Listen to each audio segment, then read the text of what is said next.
진짜 방금 그 케네스 베 목사님께서 다 말씀드렸습니다. 북한에서 체제 위협의 가장 첫 번째 체제 위협을 바로 이 종교 문제, 종교 확산 문제를 북한은 체제의 가장 큰 위협으로 보고 핵무기보다도 미국의 핵무기는 무섭지 않은데 종교 확산 이건 북한이 대단히 무서워하고 있다 이렇게 말씀하셨습니다.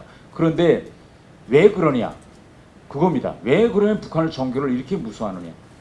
케네스 목사님께서 이제 여러 말씀하시는데 그 중에서 가장 오늘 클라이맥스 종자는 무엇이냐면 케네스 베 목사님께 바로 케네스 베 목사님을 지키고 있던 관수가 물어봤다는 겁니다. 뭘 물어봤죠? 예수는 누굽니까? 예수는 어디에 삽니까? 여러분 이 물음이 대단히 중요한 겁니다. 이거 누가 물어봤습니까? 여느 사람도 아니고 북한에서 우리식으로 판단하면 북한에서 악질 빨갱이의 극단에 있는 사람이 물어본 겁니다. 인간은 자기가 믿었던 진리가 흔들릴 때 물어봅니다. 만일 우리가 이렇게 케네스 베 목사님이 1960년대나 70년대에 북한에 들어갔다가 종교를 설파해서 잡혔다고 생각해요. 그러면 간수가 와서 물어봤을까요? 예수가 있습니까? 라고 물어봤습니까? 안 물어봅니다. 그러나 지금은 물어봤다는 거예요. 왜 물어봤을까요? 바로 북한의 엘리트층이 흔들리고 있기 때문에 물어본 겁니다. 왜 흔들릴까요? 그들은 수십 년 동안 자기가 진리라고 믿었던 주체 사상, 김씨 일가의 교수의 말씀대로 믿어봤자 북한의 암흑한 현실에 아무것도 개선 못 해주고 있기 때문에 지금 북한 사람들은 새로운 대안을 찾고 있다는 겁니다. 과연 진리는 어디에 있을까? 이런 궁금증과 대안을 찾지 않으면 물음을 제기 안 합니다. 저는 그렇기 때문에 오늘 케네스 목사님의 연설 중에서 핵심은 뭐냐? 케네스 목사님을 지키고 있던 간수가 그것도 조용히 예수가 있긴 있습니까? 라고 물어본 바로 이 물음 때문에 북한은 종교를 가장 두려워하고 있습니다.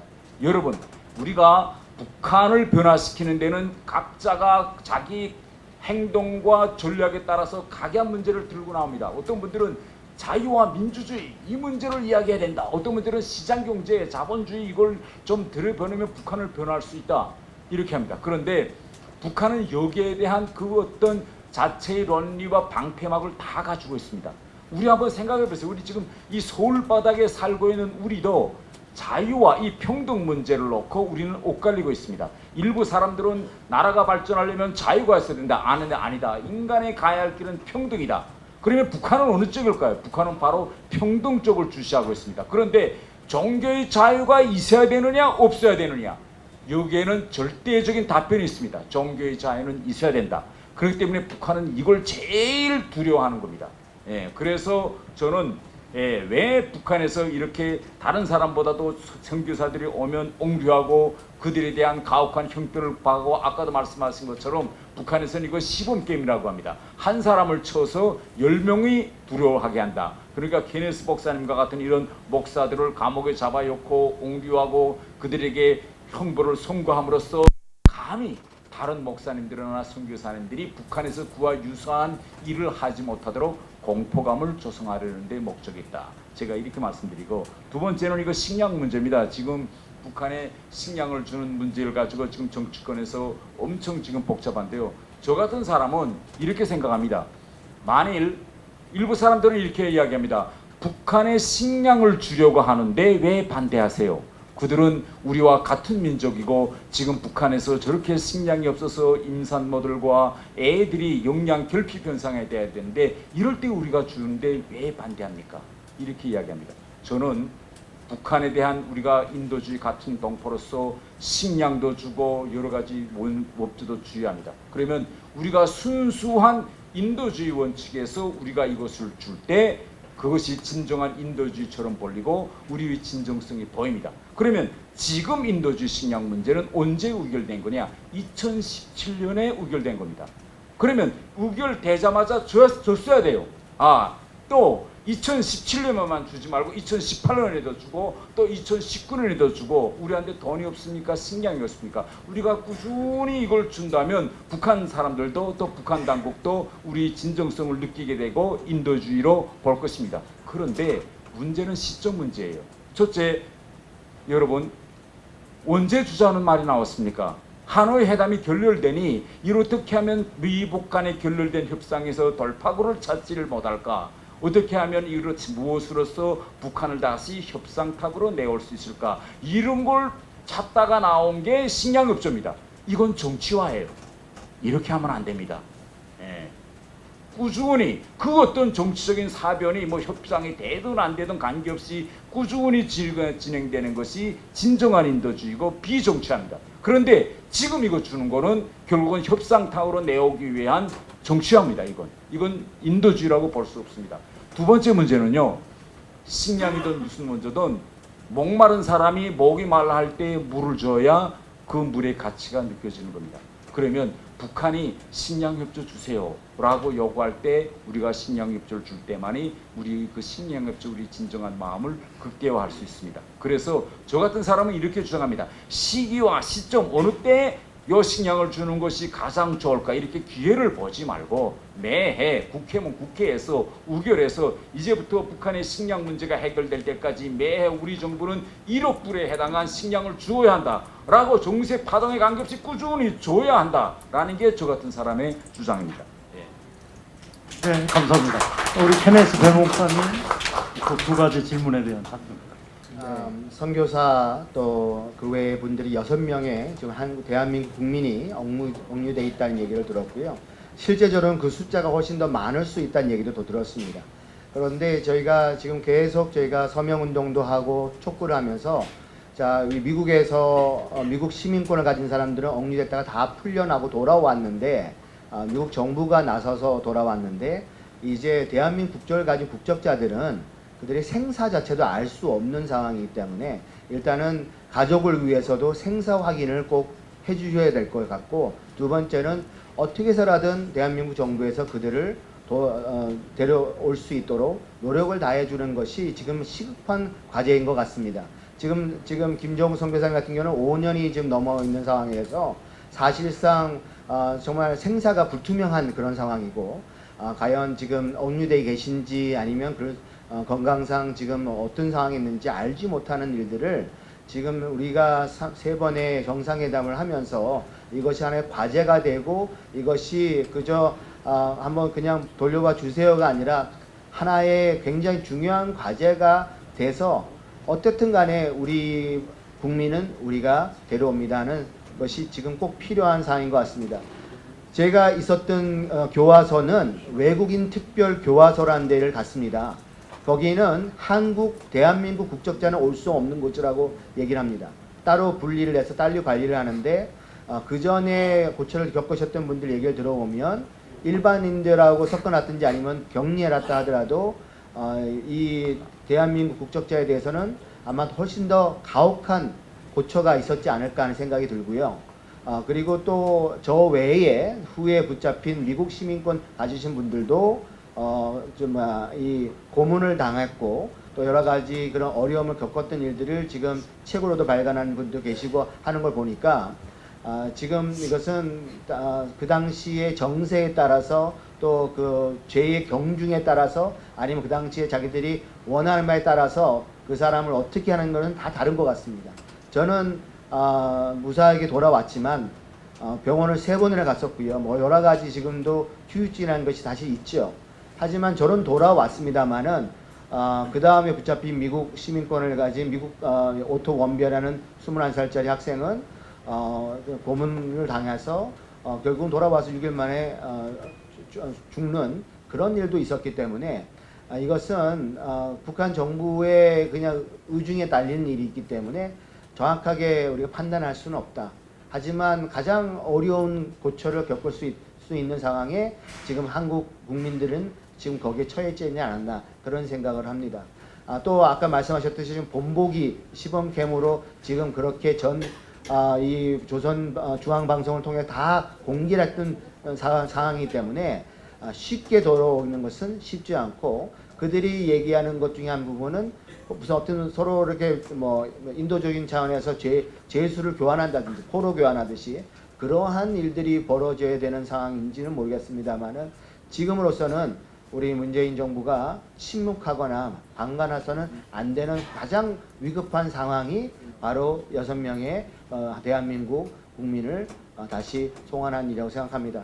그리고 지금 인도주의적인 지원 800만 불에 대한 지원이라고 했을 때 이것이 800만 불어치 식량인지는 제가 잘 모르겠습니다만은 처음에는 의료품이라든지 의약품이라든지 가장 취약계층한테 돌아갈 만한 그러한 것을 통해서 간다는 얘기는 제가 들었습니다만은 식량이든 의료품이든 간에 일단은 취약계층에 가는 것이 확인되는 절차는 있어야 된다고 저는 생각이 됩니다.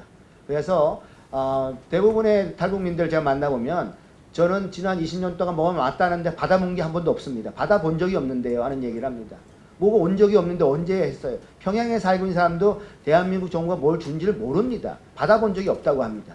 그러면 그것이 다 어디로 갔을까요? 그래서 저는 이것은 물론 다시 포장을 해서 당의 선물로 나눠줬을 수는 있습니다만은 저는 이것이 이번 800만 불어치의 것도 그렇지만은 앞으로 지속적인 인도주의 지원이 된다 그런다면 가장 그분들이 취약 계층에 한해서 공급되는 절차를 대한민국 정부가 직접 하지 못한다면 세계 이러한 식량기구라든지 이런 대표성 있는 기구가 전담하고 관리하고 감독해서 실질적으로 지원되는 것을 볼 수 있는 중립적인 기관에 의탁하는 것도 좋은 방법이라고 저는 생각을 합니다. 그것을 통해서 취약계층들이 다시 아사하는 그런 사태들이 일어나지 않도록 일조할 수 있다면 그것이 북한 주민들의 마음이 다시 남한 정부와 외국 사람들에 대해서 열릴 수 있는 귀한 통로가 될 거라고 저는 믿습니다. 네, 예, 답변 감사합니다.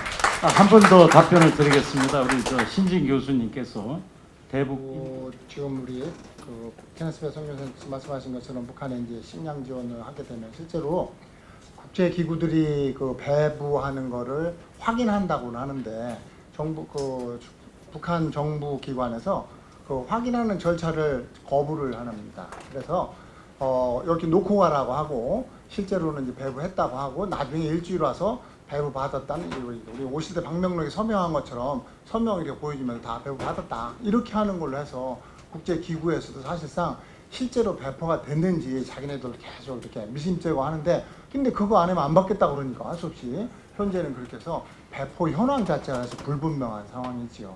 근데 그게 이제 현실이고요. 마침 또 이제 우리 옛날에 우리 농담처럼 하는 얘기가 있었습니다만 용천에서 폭발 사고가 났을 때 중국서 우리가 급하게 한국 라면을 갖다가 몇천 상자를 가지고 가서 이제 들여다 보낸 적이 있었었는데 그때는 폭발 사고 난 모든 사람이 막 이렇게 비고 난리 났었잖아요. 그때도 다 라면을 나눠줬다가 먹어보니까 엄청 맛있더라는 거예요.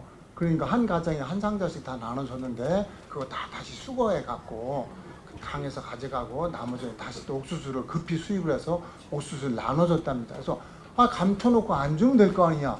그 나라에 거기 계속 살고 있는데 현재 배포 감시인이 외국 사람이 와서 감시하고 사인하고 가도 그 사람 가고 난 다음에 다음날 니네 다 갖고 와라 그러면 그걸 안 갖고 올 수가 없대요. 물론 한 봉지씩은 뺄 수는 있지만 다 갖고 와야 된다는 거예요. 그래서 배포하는 걸 확인할 길이 없다는 게 배포 전문가들 우리 농촌경제연구원의 소장도 와서 말씀하시고 이렇게 배포하는데 그게 문제 있다 지금 그렇게 하고 있고요.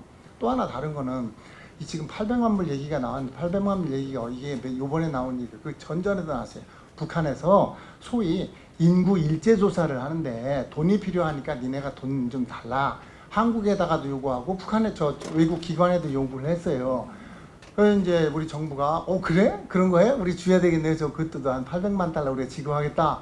그래 이제 그렇게 해서 결정돼서 지급됐는지 제가 확인은 못했는데 그게 어떻게 쓰이는 돈이냐면 북한식 인구 센서스 조사예요. 그게 우리도 한 10년마다 하고 북한도 거의 한 10년마다씩 이렇게 하긴 하는데 그게 이번에는 한 2008년에 했었으니까 지금 한 11년 만에 하는 거죠. 근데 여기서 뭐 하는 거냐면 너 그동안에 어디 이사 갔었냐, 네 아들 딸 어디 있냐, 돈은 얼마를 버냐, 네 친척은 어디 가서 돈 벌어오는 거 얼마를 버냐. 말하자면 북한식의 철저한 성분조사를 다시 한다는 겁니다. 그러면 그게 어디에 쓰이냐. 결국 북한 정권이 통치를 아주 또 세밀하게 북한 사람들을 다시 한번 꽉 잡아놓는데 다시 한번 쓰이는 자금이죠. 그래서 저는 물론 북한에서 인구 통계조사 다시 한다고 하면 뭐 통계조사 할 만한 거 아니겠어? 지원해도 되는 거 아니에요? 그렇지만 내막을 들여다보면 한국에 몰래 탈북해서 한국에 와서 돈 벌어다 북한으로 보내는 사람들 다 적어야 된다는 거죠. 또 내가 안 적으면 내 친척이 적고 동네 사람이 적고 하여튼 그래서 이제는 한국에 누가 나와 있는지 돈을 얼마나 벌어서 들어오는지 너 소득은 얼마인데 어떻게 이웃 사람의 친척까지 다 적게 돼 있어 갖고 북한식 다시 한번 이렇게 그물망 같은 통치망을 다시 한번 짜는 데 쓰이는 돈이 인구 통계 조사에 말하자면 북한식 인구 일제 조사라는 거예요. 거기에 우리 정부가 800만 달러 준다고 하길래 아 우리 정부는 북한과 함께 영원히 이렇게 분리된 채 계속 잘 살으려고 북한 정권을 강화시키려고 노력하나 보다 이런 생각이 들었어요. 그래서 좀 아쉬운 점이 있었습니다. 네, 네, 감사합니다. 예, 답변 감사합니다. 예. 시간이 많이 경과됐습니다. 오늘 또 질의응답이 많이 나와서